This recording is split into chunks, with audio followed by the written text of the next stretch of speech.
Terima kasih Datuk Pengerusi. Beberapa perkara. Satu adalah tentang pada 30 hari bulan September tahun ini, Kerajaan Negeri Selangor telah memberi 2 keping tanah, satu kepada AJKC Yakchi dan juga 1 keping tanah di Taman Tasik Prima kepada SMJK Katolik. Jadi saya nak tanya sama ada kementerian akan memberi kelulusan kepada AJKC Yakchi dan juga SMJK Katolik untuklah membina sekolah-sekolah mereka di tapak yang diberi, yang dibekal oleh Kerajaan Negeri Selangor. Itu perkara pertama. Dan kedua adalah tentang sekolah menengah Confucian. Mereka sudah lama nak cari satu tapak untuklah membina sekolah mereka.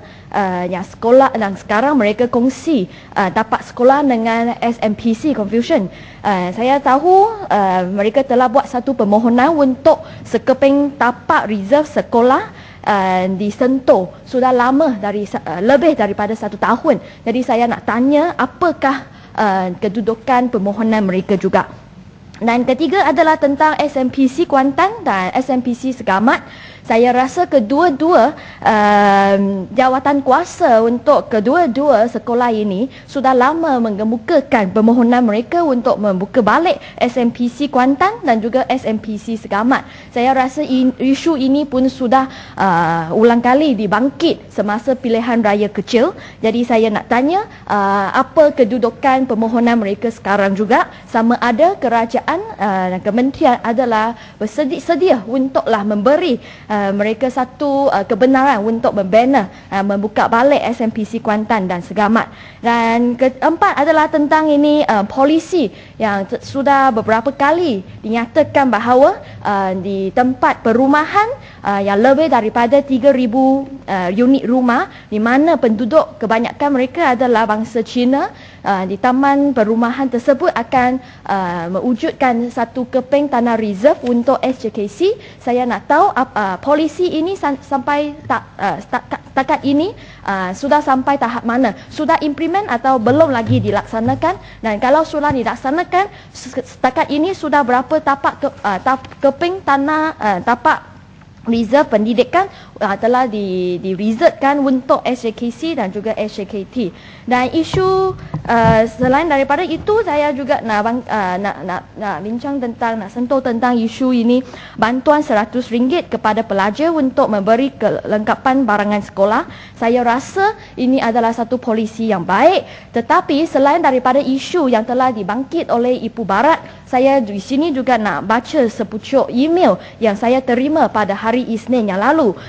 Email ini ditulis dalam bahasa Inggeris, jadi saya dengan izin, I quote, "My wife and her colleagues will call for an emergency meeting at about 12:30 p.m. The school will be dismissed at 1 p.m. The headmistress just came back from a meeting with the officers at Gombak District Education Department. She wanted to pass some instructions to all the teachers. It was regarding the RM100 to be given to the pupils. The teachers have to fill in the names of the class pupils, their parent or guardian's name, whoever come to take the money, and their IC number. And it must be completed tomorrow. Because the adun for Taman Temple, YB Datuk Subaha bin Kamal, will be coming on Wednesday at 10 a.m. to 11:30 a.m. to hand over the money to the parent or guardian. The school must get ready with about 100 pupils for the occasion. The Gombak District Education Department already has a schedule for the YB to visit a few schools on Wednesday, Thursday and Friday. Some school teachers will be asked to go back in the afternoon for this purpose. If their school is given the afternoon schedule, her school was lucky to be given in the morning. Now she has a big problem. She has to withdraw about 150k cash from the bank, rush back to the school for the occasion. The bank will only open at 9 a.m. Moreover, she asked there might be other school as well at the bank, so she needs some men teachers to go along with her. Each male teacher will be given about 100k to be taken back to the school and distribute to the class teachers. She doesn't want to be responsible if anything happen, my God. The pupils will be given a letter tomorrow. asking their parent guardian to come on Wednesday at 10 a.m. to collect the money. Why the rush? Why can't the school just take their time to do it? Moreover, the teachers are now very busy getting ready the report cards, collecting back the school textbook, the class party, the rehearsal for the prize giving day on Friday, all because to let the YB to make use of this occasion to campaign for the coming election. It is not right. The money doesn't belong to BM. It belongs to the rakyat. So what the hell need this YB to hand over the money to the parents? Saya rasa dalam email ini, dia sudah boleh tunjuklah kemarahan ataupun ketidakpuas hati seorang suami bagi seorang guru di sekolah. Saya rasa ini adalah satu cara yang amat bahaya. Kita suruh seorang guru wanita pergi ke bank untuk dapat 150,000 cash, wang tunai bersama dengan beliau. Bagaimana sekiranya ada orang yang target dia nak rompak dia, bagaimana? Apabila apa-apa kemalangan berlaku, siapa yang akan bertanggungjawab? Ini satu insiden. Dan dua, saya rasa saya pun tak tahu di sekolah ini yang terletak di distrik Gombak, di daerah Gombak, YB yang pergi untuk menyerahkan RM100 ini.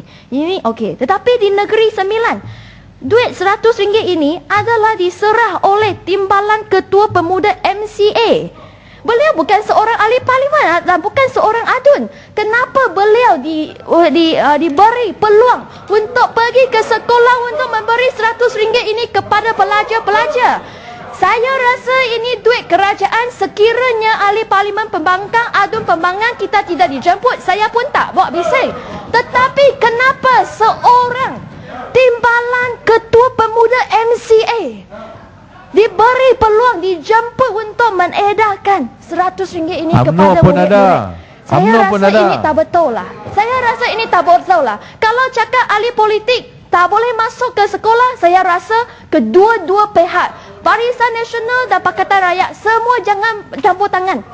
Tetapi kalau sekarang cakap saya di Serang pun tak jemput, adun di sana pun tak jemput, Pakatan Rakyat pun tak jemput, tetapi seorang Timbalan Ketua Pemuda MCA diberi peluang ini, saya rasa ini RM100 sedanglah diguna untuk kempen untuk pilihan raya. Dan isu terakhir yang saya nak sentuh di sini adalah tentang projek sistem pembekalan air bersih. Saya rasa ini adalah tanggungjawab kementerian untuk memastikan bahawa air bersih dibekalkan kepada sekolah-sekolah. Dan saya rasa pada tahun 2007 kementerian sudah melaksanakan satu projek sistem pembekalan air bersih di 252 sekolah luar bandar di Semenanjung. Dan peruntukan sebanyak 83 juta pun telah diberikan.